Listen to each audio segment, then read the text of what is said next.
Okay, so our wonderful cadre group a couple years back came up with this concept called an inbound 100. Now, we didn't invent this, just to be clear. Radio stations were, because when I was a kid growing up, I wanted Van Halen tickets. So they said, be the 100th caller. That's how this kind of came about. And if we're looking at business as a whole, the goal is for every business to be, I have to go out and get it till it comes to me. So your goal is to turn that corner. I totally stole that from Jordan Freed. I can't take credit because that's his brilliance. So anyway, that's your goal here. When you start this out, your goal is not necessarily the inbound 100. It's to go ahead and set up the next several 100s. If you just go ahead and do it once, that's all you want. I'm going to make it very simple for you. Blast out a slide broadcast, a text message, an email, and a Facebook that says, call me ASAP with your phone number. People are going to call you. Like, what the heck is wrong? You know, it's not what you're going for here, though. So the first thing is, and by the way, second part of this is after we came up with it, we went to our shift book, okay? Gary has some great wisdom in there, as you know. 2 M's of lead generation right here. That's a big part of it. He asked this great question on page 59, which is, why would they want to contact you in this market, and what would they get if they did? Now, there's a couple different, because it says you also have to match your market and make an offer. So you got to give them a reason to call you. And I stole this one from a great coach, CC Underwood. She says, you got to gamify it. You got to make it fun because people want to play a game. So you can go ahead and say everyone who calls in wins. That's exciting. You can say only people who do something specific win. And you can do so only there's one winner. And however you choose to do it is all about you. You can have a giveaway. You can have our favorite house cleaning company is going to clean, you know, one room in your house for free for our first 100 callers. You can do call in and guess this to win.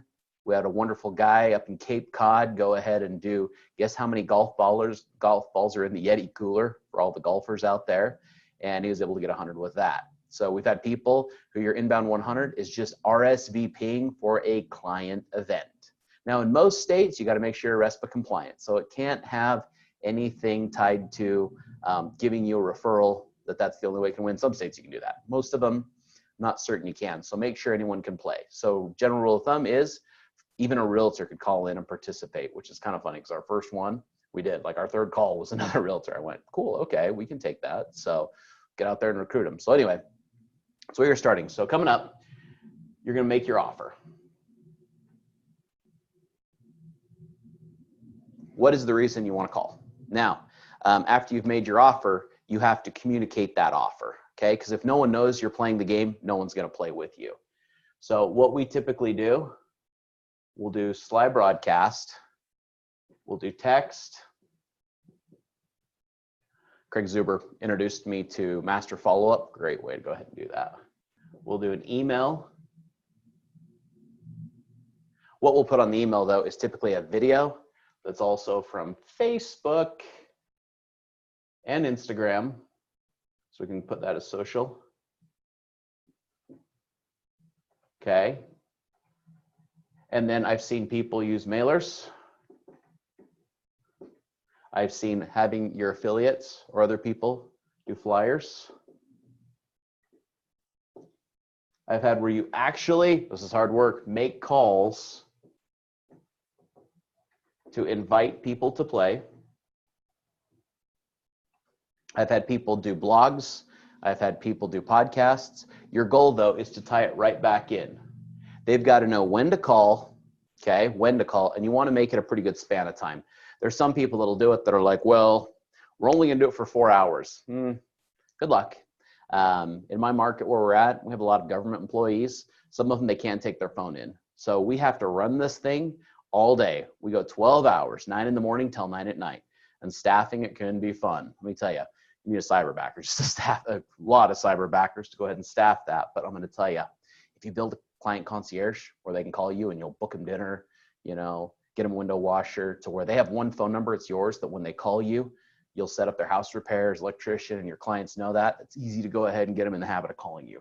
Your goal is to build the habit of having them call you, just like people have the habit of going to Amazon when they need to buy something. So anyway, you're gonna go ahead and make your offer. That's your step one. okay? You're going to communicate that offer, which is all these other bubbles. Now, Gary mentions in Shift on page 58, there's direct and indirect. You can make it a direct and an indirect. And you also have a target audience and market conditions. Now, a couple things. If you're doing it to your database, they know you.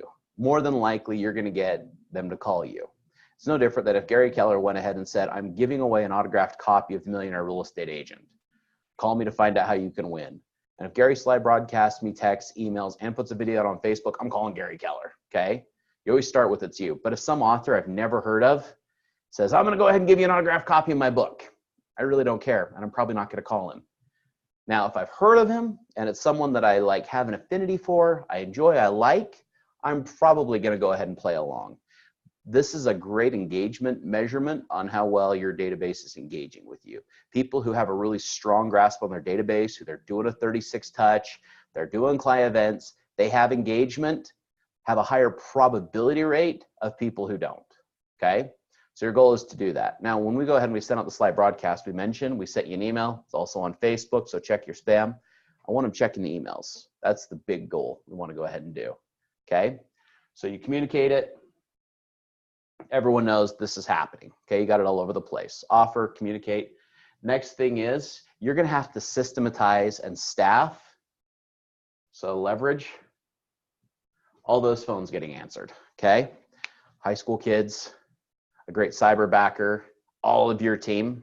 What we've done that works really well is with most carriers, you can set up conditional call forwarding. It means if I don't answer, rather than transfer to my voicemail, go to here. And you can use a VoIP like a Google Voice or Ring Central number, something like that for this. We went ahead and we used Google Voice, okay? So it comes into the Google Voice number, or comes into actually my cell phone number. From there it goes to a Google Voice number through conditional call forwarding. You can Google your carrier, like if I had Verizon conditional call forwarding, and it'll walk you through how to do that, or Sprint or whoever. I forward it to a Google Voice number, so carrier to Google Voice, and then I'm going to kick it out to everyone that's on the phone. So like a cyberbacker, I could go ahead and put a buyer's agent in there. I could put an admin. And you remember in some cases, you're going to get calls because you can't predict when people call in. You might be getting them every 2 to 3 minutes, okay? So you want to like almost borderline overstaff that sucker. Like when we do it, sometimes we'll have 5 people on the phone. Typically when we haven't, we get a lot of voicemails. So since you can't predict it, you're going to want to do what you can. So that's kind of that part.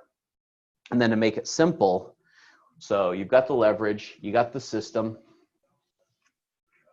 We're racing and going backwards.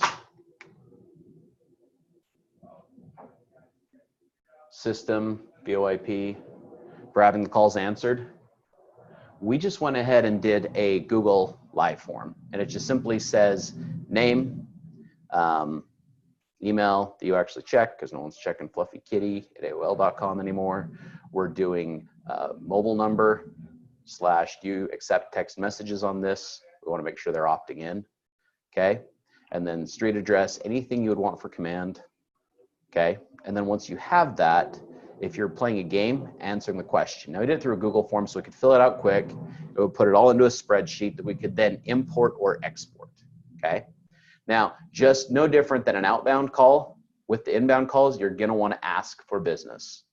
Do you know of anyone that's thinking about selling their home? Okay, very, very simple question. You've gotta have something that you're working to go ahead and generate that. It's no different than an outbound call. The only difference is they're calling you.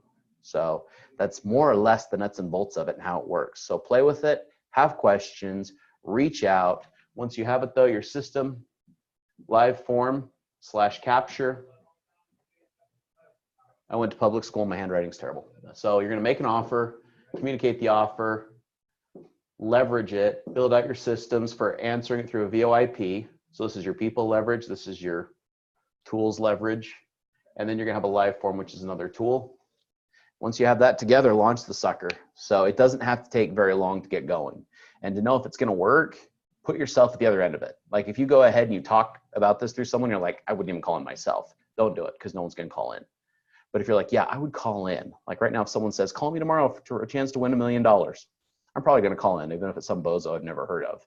Now, if it's someone who's a friend, someone I care about, someone who might have sold me my house, I'm probably going to call in. So that's it. That's the nuts and the bolts. So don't hesitate to reach out, have some fun with it.